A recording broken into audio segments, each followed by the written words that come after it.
नमस्कार दोस्तों, मध्य प्रदेश वेदर पर आप सभी भाइयों का स्वागत है। मेरा नाम है अरविंद दामा। कुछ भाइयों के कमेंट आए हैं, उन्होंने पूछना चाहा कि सर गर्मियों के समय में आखिर बारिश जो है क्यों हो रही है।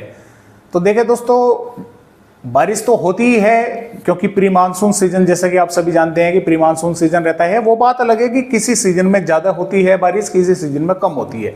लेकिन फिलहाल जो बारिश हो रही है मैं उसका कारण आपको बता देता हूं।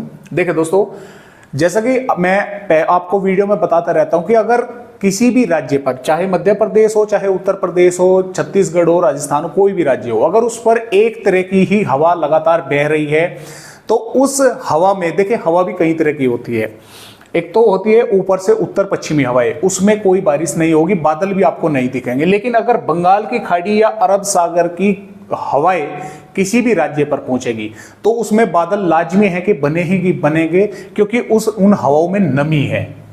अब मध्य प्रदेश के भागों पर हो क्या रहा है, अरब सागर से भी हवाएं आ रही हैं, बंगाल की खाड़ी से भी हवाएं आ रही हैं, जिसकी वजह से दोनों तरह की हवाएं नमी को लगातार बढ़ा रही हैं और बढ़ाने की वजह से बादल बन रहे हैं और बारिश की गतिविधियां दक्षिणी भागों पर देखने को मिल रही है। अब दक्षिणी भागों पर ही क्यों देखने को मिल रही है, क्योंकि हवाएं तो उत्तरी भागों पर भी पहुंच रही हैं। दक्षिणी भागों पर इसलिए बन रही है क्योंकि यहां पर बना हुआ है बंगाल की खाड़ी पर एक सर्कुलेशन। उस सर्कुलेशन के बदौलत दक्षिणी मध्य प्रदेश के भागों पर हवाएं जो है नमीदार, वे ज्यादा मात्रा में पहुंच रही है। जबकि जो पूर्वी उत्तरी मध्य प्रदेश के भाग है वहां पर हवाएं यहां से बंगाल की खाड़ी से होती हुई, बिहार से होती हुई तब जो है वहां पर पहुंच रही है, यानी कि उनमें नमी कम हो जाती है मध्य प्रदेश के भागों तक पहुंचने में। तो वे सिर्फ बादल ही बनाकर रह जाती हैं, बारिश वाले बादल जो है वे नहीं बन पाते। अब यहां पर महाराष्ट्र हो गया और ये कर्नाटक, केरल, तमिलनाडु हो गया, इन राज्यों पर चल रही है अच्छी खासी बारिश इस सर्कुलेशन के बदौलत। तो यहां से कुछ बादल ट्रेवल कर वे आगे की तरफ, यानी कि वे भी पहुंच रहे हैं, जिसकी वजह से दक्षिणी मध्य प्रदेश के कई भागों पर अच्छी तेज बारिश होने की संभावनाएं लगातार बनी हुई है। और आपकी जानकारी के लिए मैं थोड़ा सा यहां पर यह भी बताना चाहूंगा, अभी तो सर्कुलेशन बना हुआ है दोस्तों यहां पर बंगाल की खाड़ी पर 19 या 20 मई के आसपास ये बनेगा दोस्तों कर्नाटक के आसपास, जिसकी वजह से कर्नाटक, महाराष्ट्र के भागों पर जबरदस्त बारिश होने वाली है। और यहां पर ये बनते बनते फिर काफी स्ट्रांग हो जाएगा, यानी कि ताकतवर हो जाएगा। साइक्लोन की श्रेणी में भी ये सिस्टम पहुंच सकता है। अभी फिलहाल यहां तक गुजरात के भागों तक इसका ट्रैक नजर आ रहा है। तो जब ये गुजरात के आसपास के भागों पर रहेगा या महाराष्ट्र के नजदीक रहेगा और ये साइक्लोन, या हो सकता है उससे कुछ कमजोर रह जाए, लेकिन काफी स्ट्रांग जो है ये सिस्टम बन जाएगा, तो मध्य प्रदेश के कई भागों पर जबरदस्त बारिश होने वाली है 22-23 मई के आसपास। काफी अच्छी जबरदस्त बारिश ये करेगा। उससे पहले भी बारिश लगातार मध्य प्रदेश के भागों पर होने की संभावनाएं बनी हुई है।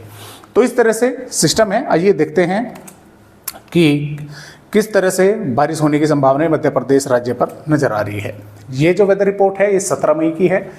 17 मई में मध्य प्रदेश के कई भागों पर बारिश होने की संभावनाएं बनी हुई है। देखिए, नीमच, मंदसौर, रतलाम, उज्जैन, धार, बड़वानी, बुरहानपुर, अलीराजपुर, खरगोन, बैतूल, हरदा, भोपाल, विदिशा, देवास, सीहोर के आसपास के भागों पर और भोपाल के भागों पर भी यहाँ पर कई स्थानों पर बादल छाए रहेंगे। कुछ स्थानों पर मेघ गर्जना के साथ हल्की बारिश होगी, कुछ पर हल्की से मध्यम दर्जे की भी होगी। और जो धार, इंदौर, बड़वानी और बैतूल और खरगोन के आसपास के भाग है, यहाँ पर कई स्थानों पर मध्यम से तेज बारिश होने के आसार बनेंगे। इसके अलावा बैतूल से आगे आगे बालाघाट के आसपास के भागों पर भी कई स्थानों पर यहाँ पर भी मेघ गर्जना के साथ हल्की से मध्यम, कुछ भागों पर तेज बारिश देखने को मिलेगी। अब जैसे कि मैंने आपको बताया था कि टीकमगढ़, छतरपुर, पन्ना, सतना, सागर, जबलपुर के आसपास के भागों पर भी बादल दिखाई देंगे, लेकिन वहां पर बारिश 1-2 भागों पर ही देखने को मिलेगी, लेकिन कुछ बादल पहुंच सकते हैं। ज्यादा जो संभावनाएं हैं वो मध्य प्रदेश के धार, इंदौर, हरदा, देवास से लगाकर इन जिलों से नीचे के भागों पर ही मध्यम से तेज बारिश होने के हैं। हो सकता है यहां से कुछ बादल ऊपर की तरफ भी पहुंच जाए और ऊपर के जिलों पर भी थोड़ी बहुत, यानी कि जो मध्य प्रदेश के मध्य भाग है जैसे कि जबलपुर, नरसिंहपुर, सागर के भागों पर भी थोड़ी बहुत अच्छी बारिश जो है वो देखने को मिल जाए। तो इस तरह से मौसम रहेगा यहां पर आने वाली 17 मई का। अब आगे की वेदर रिपोर्ट पर अगर नजर डालें तो 18 मई में भी देखिए जबरदस्त बारिश पश्चिमी मध्य प्रदेश के कई भागों पर हमें नजर आ रही है। इसमें उज्जैन, धार, इंदौर, बड़वानी, बुरहानपुर के आसपास के भागों पर कई स्थानों पर मध्यम से तेज बारिश हो सकती है, देखने को मिल सकती है। बादल टीकमगढ़, छतरपुर, पन्ना, सतना और जबलपुर, बैतूल, भोपाल, हरदा के आसपास के भागों पर भी यहाँ पर दिखाई देने वाले हैं। कुछ स्थानों पर यहाँ पर भी बारिश हो सकती है। 19 मई में भी जैसे कि आप देख पा रहे हैं पश्चिमी मध्य प्रदेश के कई भागों पर अच्छे खासे बादल रहेंगे, कुछ स्थानों पर बारिश होने की संभावना बनी हुई है। 20 मई में जैसा कि आप देख पा रहे हैं सिस्टम यहाँ पर आ चुका है और लगातार स्ट्रॉन्ग हो रहा है। महाराष्ट्र के भागों पर जबरदस्त बारिश इसने चालू कर दी है और मध्य प्रदेश के कई स्थानों पर बादल और अधिक पहुंचेंगे, बारिश की गतिविधियां और अधिक ये बढ़ने वाली हैं। यहाँ पर 21 मई में भी बारिश पश्चिमी मध्य प्रदेश के दक्षिणी भागों पर अच्छी तेज होने के आसार हैं, पूर्वी पर भी होगी। और 22 मई में भी जबरदस्त बारिश मध्य प्रदेश के कई भागों पर होगी और ये लगातार स्ट्रॉन्ग होता जा रहा है।